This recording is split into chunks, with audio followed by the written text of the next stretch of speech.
Hey everyone, today I'll be talking about arterial disorders, and in this particular part, I will be talking about intermittent claudication. It is defined as a cramp like muscle pain, and this pain occurs because of anaerobic metabolism. What I would like to discuss is that this type of pain has certain features. First, this pain occurs on walking. Second, although it occurs on walking but does not occur on taking the first step. And third, it is relieved by taking rest. And let me specify that this rest can be both in standing or in sitting position. Now, why I have discussed this point, you will come to know in a certain time. Next, what I would like to discuss is a term known as the claudication distance. Now, claudication distance is defined as the distance the patient can walk before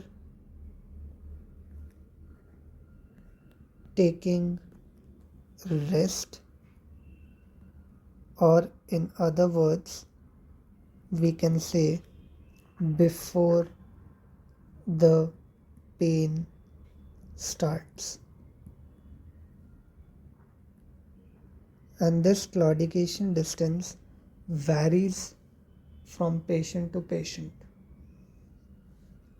Now, what you need to remember is that whichever anatomical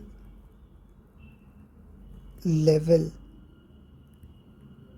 is affected, the patient experiences the pain one level below it.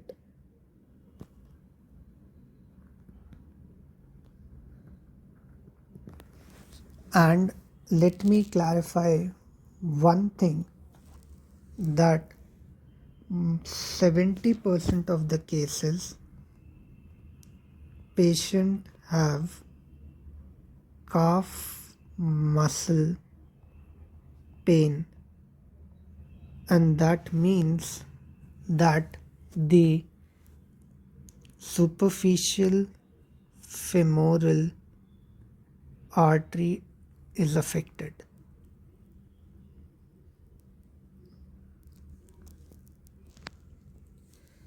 This is something that you need to remember. Now, one point which I would also like to mention here is one syndrome known as the Lirich syndrome. Now, what is Lirich syndrome?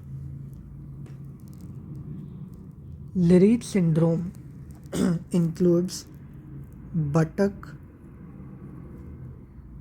claudication, and along with buttock claudication, there is impotence.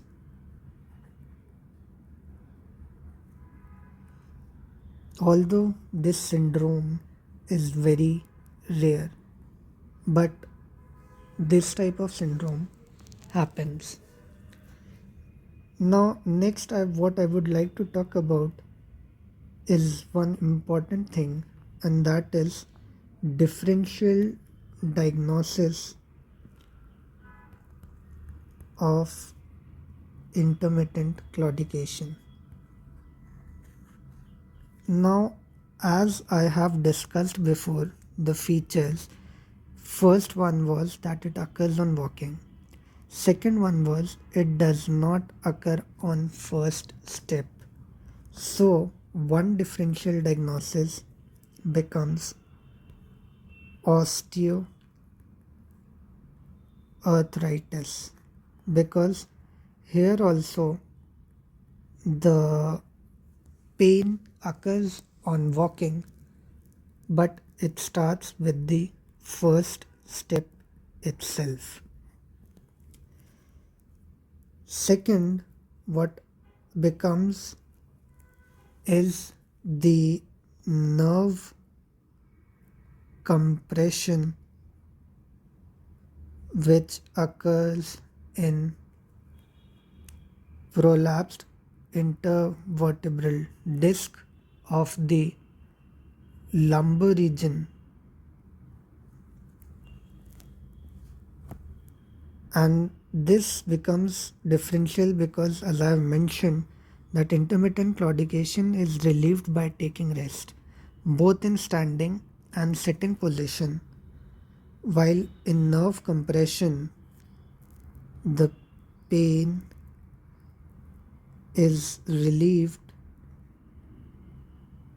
by taking rest, but only in sitting position.